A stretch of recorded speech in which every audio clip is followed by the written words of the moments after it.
Thanks for joining us for CBN NewsWatch. I'm Gary Lane. Today, the growing tensions between the Biden administration and the Netanyahu government over Israel's planned invasion of the last Hamas stronghold in Rafah.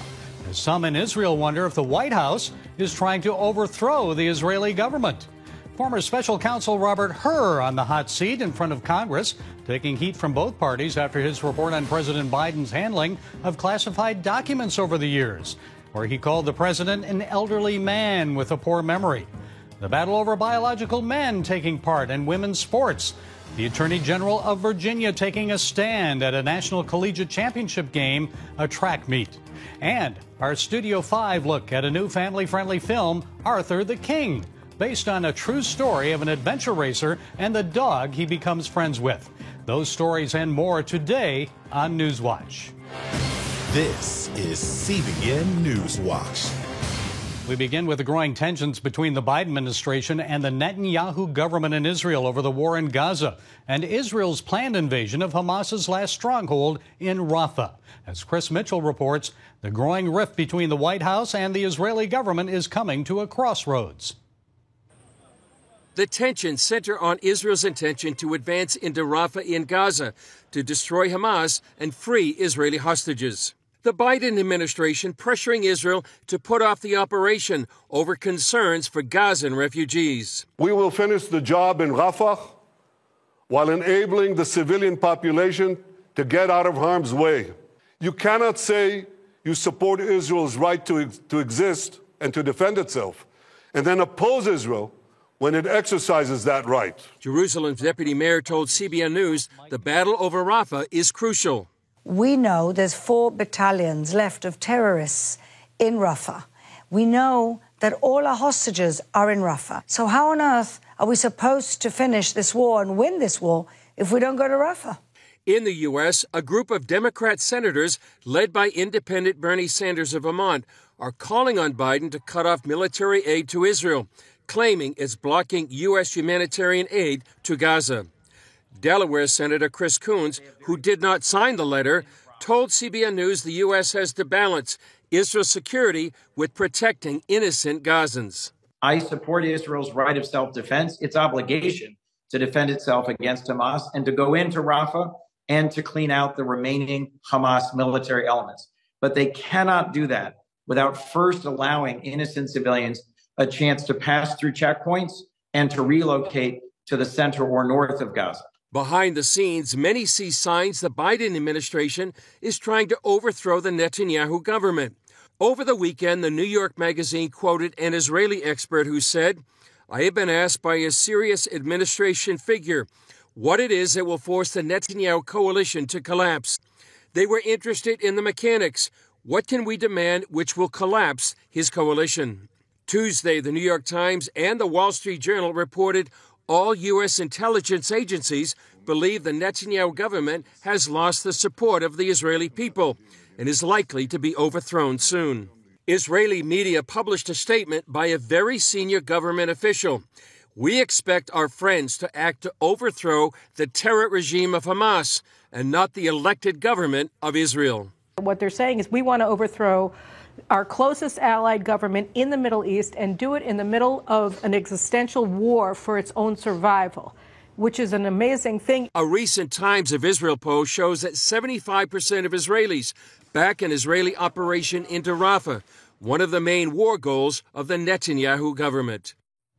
Chris Mitchell now joins us from Jerusalem. What about this U.S. intelligence report, Chris, that the Netanyahu government has lost the support of the public? Is that what you're seeing? Gary, no, it's not what I'm seeing. In fact, I'm seeing support for the government. We see strong support, as we just said in our report. 75% of Israelis want the IDF to go into Rafah, finish the job with Hamas. This is a different Israel after October 7th. And Israelis see what's happening now as an existential war. It's not just Rafah. It's also Hamas. It's Hezbollah. It's the Houthis. It's the Syrian, Iranian-backed militias in Syria and Iraq. It's Iran itself. So they're seeing that if they don't win this war against Hamas in Gaza, that's going to embolden all of their enemies as they surround them. So I'm seeing right now, support for Netanyahu. They may not like him. I know there was a lot of division before October 7th, but they support his war goals. And defeating Hamas is one of those main goals. And one thing added, Gary, is that they don't want a two-state solution. And that's something that the Biden administration seems intent on, almost imposing on the Netanyahu government and Israel itself. Well, as you correctly point out, it's a regional threat, not just Hamas. So how concerned is the Israeli government now that the Biden administration is actually trying to overthrow it?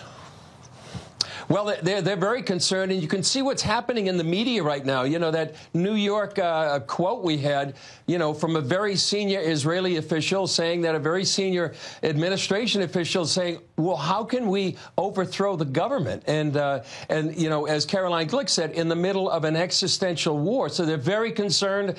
That's why that statement was put out that was reported in the Times of Israel, that the U.S. should be trying to overthrow Hamas, not the elected government of Israel.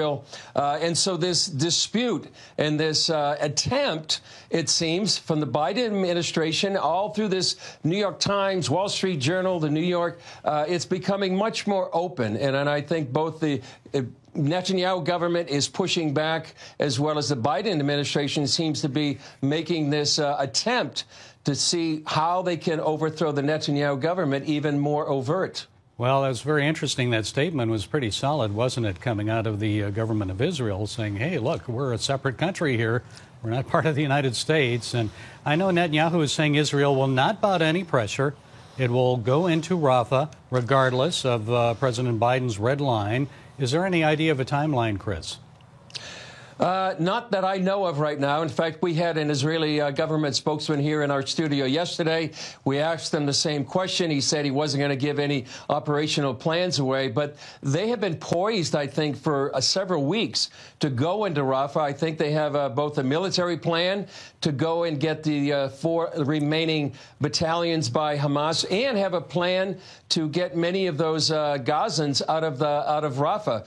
In fact, many of those Gazans came down to Rafah because they had already been moved out of war zones and danger zones up in the central and north parts of Gaza. So they know how to do this, and I think they'll have a plan that would satisfy, hopefully, the U.S. administration, the quote-unquote international community, to protect Gazans. We talked to, we've read about John Spencer. He's a military historian. He knows of no other military in history that has done what the IDF has done, fighting a battle in urban warfare, in tunnel warfare at the same time, while trying to protect their Gazan civilians, and at the risk of their own soldiers as well. So what the IDF has really done in the last 5 months or so is really historic, and yet the Biden administration and others are really putting the onus on Israel and not necessarily on Hamas. And they still want to kill the mastermind of October 7th, Hamas leader Yahya Sinwar. Is he in Rafah? Everyone wants to know. Is he there? What's going on?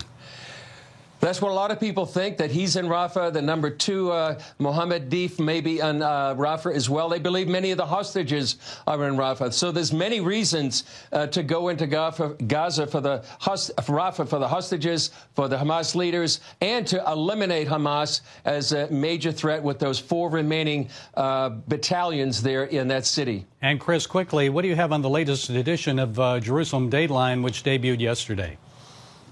Yeah, well, we have an update on the latest is what's happening here. We also have a story on parliamentarians, Christian parliamentarians from around the world, part of the Israel Allies Foundation. They came here to Israel to show their solidarity and support. They went down to Kfar Aza to see for themselves what happened on October 7th. We also have a story with one of the members of the Knesset. Her name is Sharon Haskell, and she talks about, she was down there in Kfar Aza as well. She talked about her grandfather who survived Auschwitz, and how, Israel failed on October 7th, but hopefully they can redeem the situation that never again will be now. Okay, Chris Mitchell from Jerusalem, thank you. Remember, you can see Jerusalem Dateline on the CBN News Channel, on YouTube, and, of course, the CBN News Channel. Coming up, Former Special Counsel Robert Hur taking questions from both parties in Congress over his report on President Biden's handling of classified documents and his statement about the president's poor memory. We'll have that story when we come back.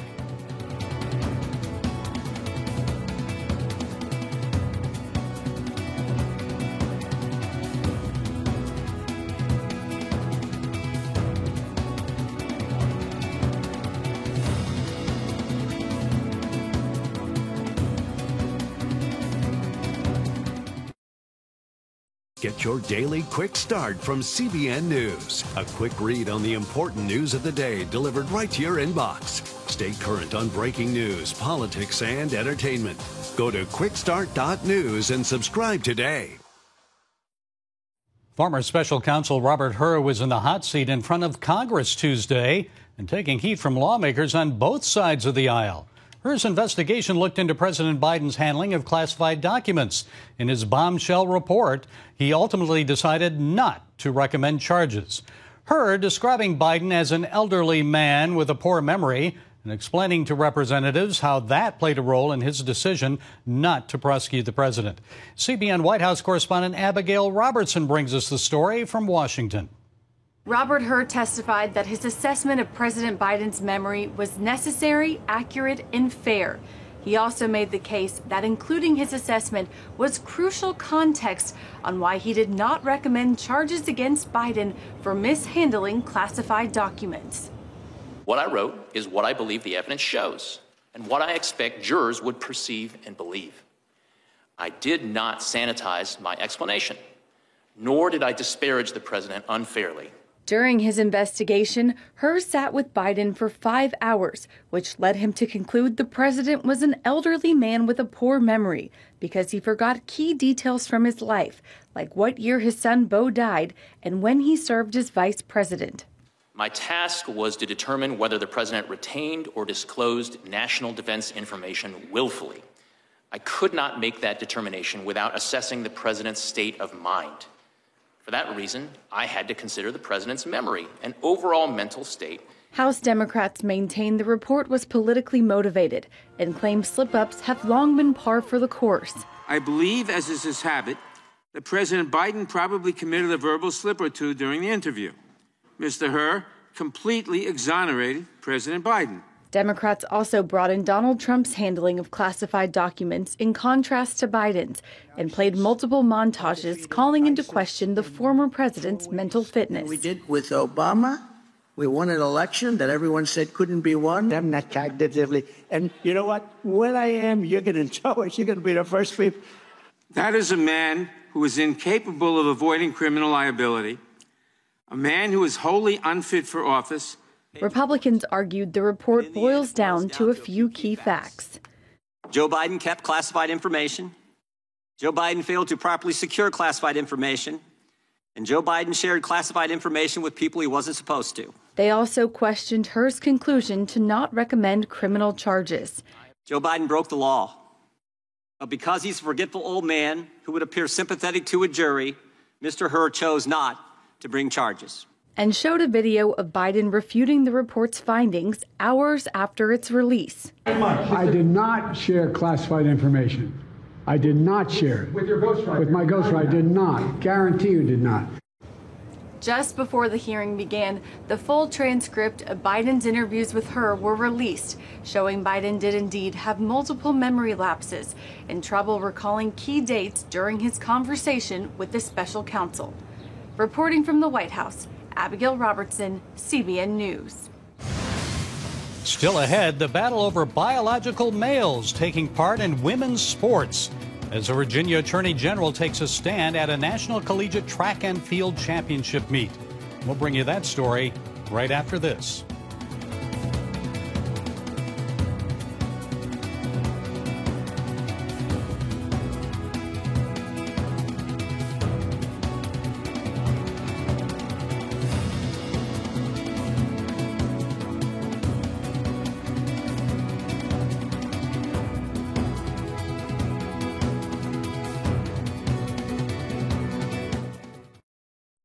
Virginia Attorney General Jason Miyares taking a stand.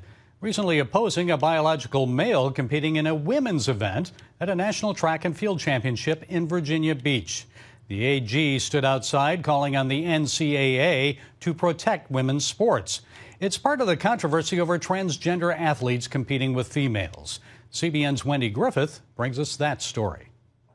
Virginia Attorney General Jason Miyares saw International Women's Day as the best time to appeal to the NCAA regarding female sports. Biological males shouldn't be competing against female athletes, and they're cheering it on, and they're trying to defend it. And so we're here today to say no more. Let's protect women's sports. Former high school volleyball player Peyton McNabb knows all too well about the potential danger of playing against biological males. I was hit so severely by a transgender athlete that I was knocked unconscious, lying in a fencing position for about 30 seconds. And then from that, I sustained a concussion and neck injury that have long-term effects that I'm still dealing with today. About 6 months following that injury, McNabb testified in the North Carolina General Assembly, which helped lead to the Women's Sports Act that prohibits students of the male sex from playing on middle, high school, and collegiate athletic teams designated for females. It's not just about trophies, it's about equal opportunity, and that is what Title IX was created for, and we're seeing that teared away right in front of our eyes. Meanwhile, inside the Virginia Beach Sports Center, Scanlon and others accused the NCAA of denying a female athlete her chance to compete by selecting Sadie Schreiner, a biological male running for Rochester Institute of Technology, to run in its Division III national championships. Schreiner, who had previously broken 2 women's collegiate records, placed 9th in Friday's 200-meter race. Women's sports activist Riley Gaines tweeted, "Women's records mean nothing if they're set by men." Concerned Women for America agrees. This is sex discrimination. I never thought I would see it in my lifetime. Miyares blames the Biden administration for the NCAA's policy. They tried to propose this regulation that says if you accept so much as $1 of money for your school lunch program for underprivileged kids, you have to accept the Biden administration's radical far-left transgendered ideology of biological boys and women's sports locker rooms and on sports teams. For now, the fight for fairness in girls' sports is still on, but women's groups and female athletes say they will not back down until this injustice and discrimination against female athletes ends for good. Wendy Griffith, CBN News. Coming up, our Studio 5 look at a new family-friendly film based on a true story involving an adventure racer and a dog he becomes friends with. And it's based, again, on a true story. We'll bring you a look when we come back.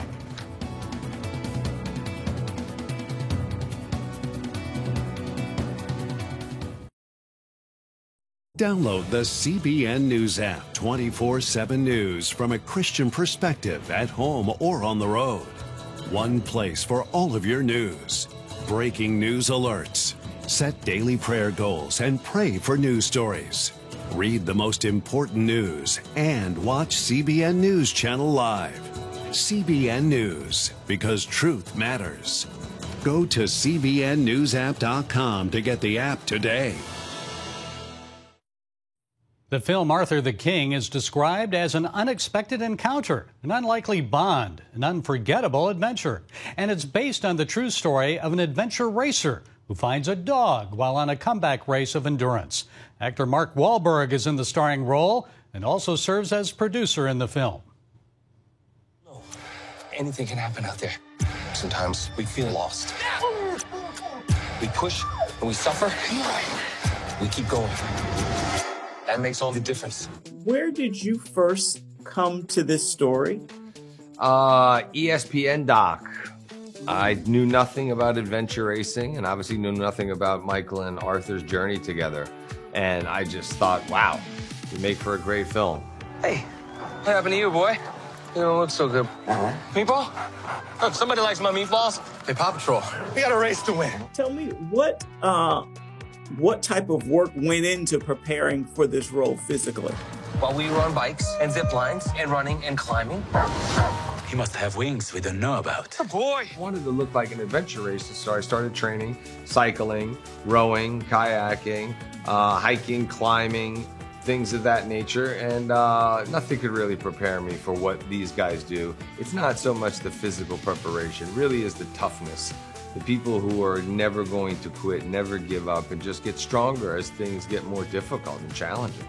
It's a very unique individual that does this kind of, competitive sport. Just remember, Michael, this race doesn't define you. I raced for 19 years. This is my last chance to win. 3, 2, 1. So we're talking 10 days, 435 miles. What's motivating Michael? His desire to prove everybody wrong and finally win a world championship. Over the next 10 days, these athletes will cross 400 miles climbing, biking, and kayaking. That dot is Daddy. Go, Daddy, Dot. And he was willing to sacrifice anything and anybody to achieve that goal. And then all of a sudden, the guy who was probably one of the most selfish individuals I've ever witnessed has now done the most selfless thing and thrown the race when it was right there in his grasp to save Arthur. Let's talk and get the meatballs. 3 days, 200 miles ago. Leave the stupid dog and let's go. Come on. How would you describe that relationship, that bond between the two? It's just something, I think Arthur chose him. It's one of those things where he was out there, he kind of tried to shoo him away with a meatball, and the dog nobody had ever done anything nice to the dog. And that dog just followed him and said, no, well, we're going to be together. Daddy has a dog? What have you done? And you found a new partner in suffering, Michael. Yeah, he's the king. I think we should call him Arthur. Arthur the King. Arthur the King hits theaters nationwide this Friday, March 15th. And join Studio 5 tonight for an all-new show. Ephraim Graham sits down and talks with recording artist Katie Nicole at the 2024 Winterfest. She talks about new music soon to be released, plus actor and author Kirk Cameron. He joins us to talk about his new children's book, The Fox, the Fair, and the Invention Scare. You can catch Studio 5 tonight on the CBN News Channel at 8 Eastern. You can also watch it on the CBN News app or on YouTube. Well, that's it for this edition of CBN NewsWatch. Remember, you can find more of our news programs on the CBN News Channel anytime or online with CBNnews.com. Also, tell us what you think about the stories you've seen by emailing newswatch@cbn.com. Talk to us on Facebook, Twitter, and Instagram. So we hope you'll join us next time. Have a great day. Thank you.